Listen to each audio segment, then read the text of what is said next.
देखिए कह रहा है क्वेश्चन, समचतुर्भुज का है कि समचतुर्भुजाकार समांतर चतुर्भुजाकार एक मैदान है जिसमें हमको पत्थर बिछाना है, ठीक है ना। उसका भुजा और विकर्ण दे रखा है, ठीक है ना,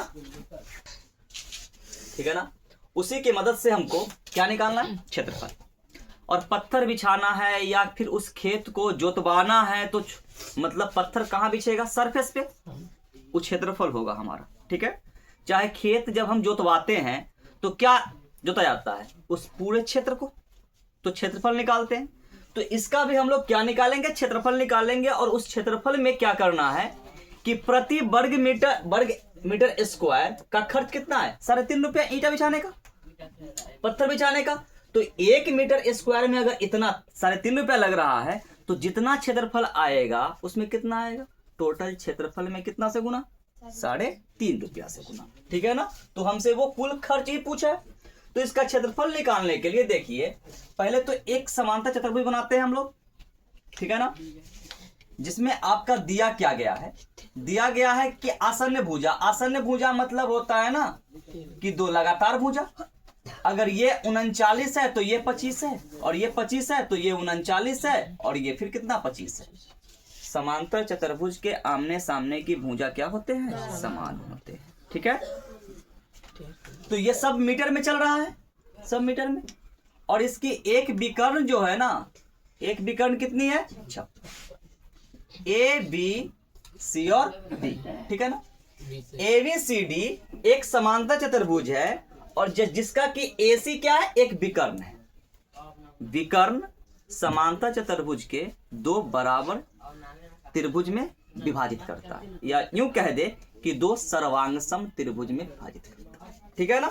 इसको क्या लिखेंगे, गिवन है क्वेश्चन में क्या दिया गया है कि आसन्न भुजा बराबर 39 मीटर तथा 25 मीटर। एक विकर्ण बराबर 56 मीटर। हमने क्या बताया कि समांतर चतुर्भुज का विकर्ण, समांतर चतुर्भुज का विकर्ण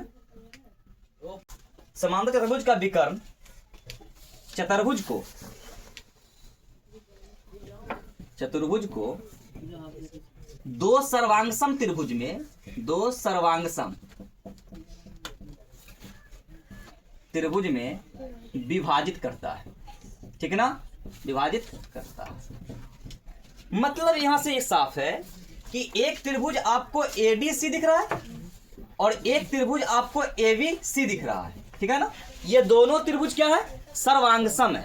सर्वांगसम मतलब सभी अंग इसका क्या होगा, बराबर होगा। जब किसी आकृति का सभी माप अगर बराबर होगा तो उसका क्षेत्रफल भी बराबर होगा, क्लियर ना। सो हम यहां पे ये कह सकते हैं कि त्रिभुज एबीसी का क्षेत्रफल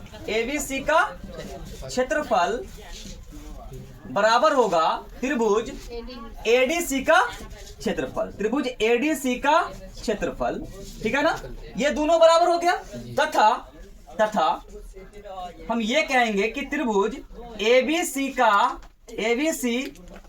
प्लस त्रिभुज एडीसी का क्षेत्रफल बराबर होगा चतुर्भुज एबीसीडी का क्षेत्रफल। कोई दिक्कत यहां तक? जैसे कि बताना कि हमने क्या कहा कि ये त्रिभुज और यह त्रिभुज समान है ना। अब समान त्रिभुज है लेकिन ये दोनों त्रिभुज जो है हिस्सा तो इसी का है, चतुर्भुज का। तो चतुर्भुज का क्षेत्रफल बराबर इस त्रिभुज का क्षेत्रफल जोड़ इस त्रिभुज का क्षेत्रफल। अब हम ये कह रहे हैं कि जितना इसका क्षेत्रफल होगा उतना ही इसका क्षेत्रफल होगा। तो क्या दोनों का क्षेत्रफल निकालना जरूरी है? नहीं। क्या करेंगे कि इसके मदद से हम कह देंगे एक त्रिभुज का क्षेत्रफल निकालेंगे और उसमें 2 से गुना कर देंगे, दोनों त्रिभुज का क्षेत्रफल हो गया, क्लियर ना। और वो चतुर्भुज का क्षेत्रफल होगा। सो हम यहां से क्या करते हैं कि हीरोन सूत्र का प्रयोग करेंगे, क्लियर ना, कि त्रिभुज एबीसी में, ठीक है, ए बराबर है 56 मीटर, बी बराबर है 39 मीटर और C बराबर है 25 मीटर। तो S बराबर क्या हो जाएगा, 56 प्लस 39 प्लस 25 बटा कितना 2, ठीक है ना। तो S आ गया हमारा यहां से 9 6 15 5 20, 2 और 2 4 3 7, 7 5 12 बटा कितना 2, कट के आ गया कितना 7। S बराबर आ गया 7। अब यहां से हीरोन सूत्र से क्षेत्रफल निकाल लेंगे।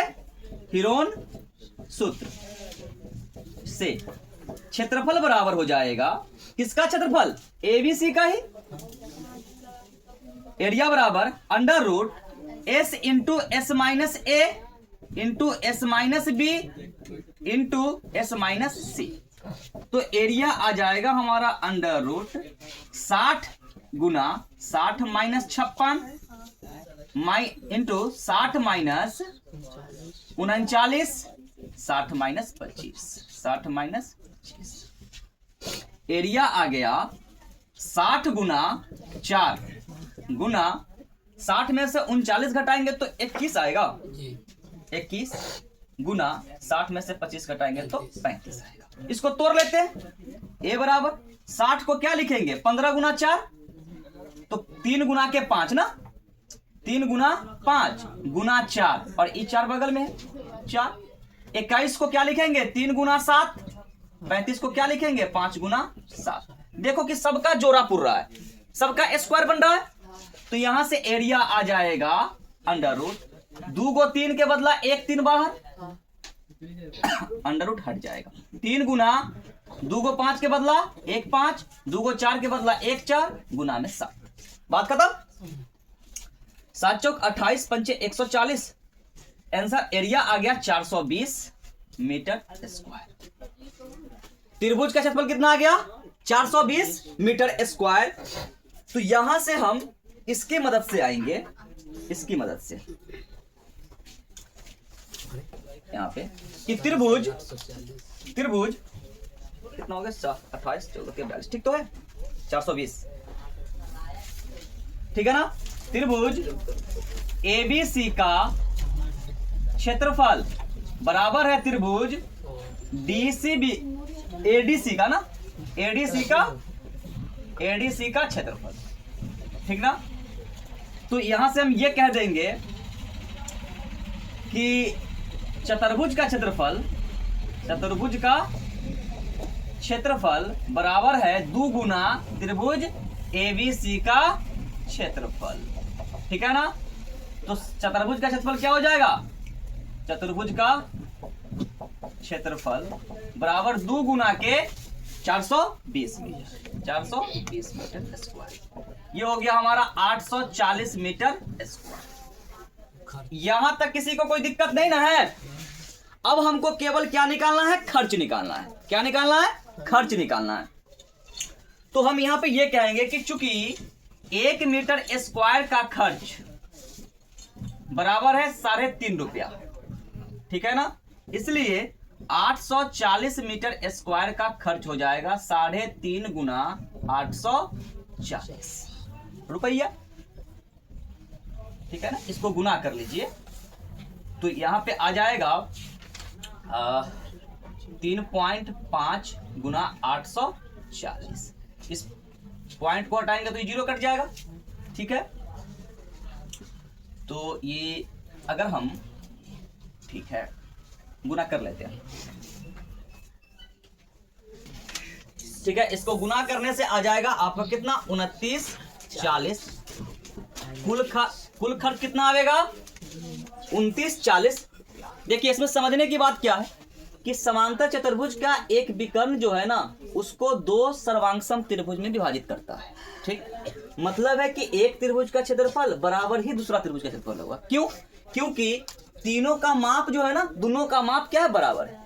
देखिए कि 39 25 और 56 इस त्रिभुज का हिस्सा है और 39 25 और 56 इस त्रिभुज का हिस्सा है। तो एक त्रिभुज के क्षेत्रफल निकाल करके उसमें 2 से गुना करेंगे तो किसका निकल जाएगा क्षेत्रफल, समांतर चतुर्भुज का क्षेत्रफल निकल जाएगा। कोई दिक्कत किसी को, देख लो।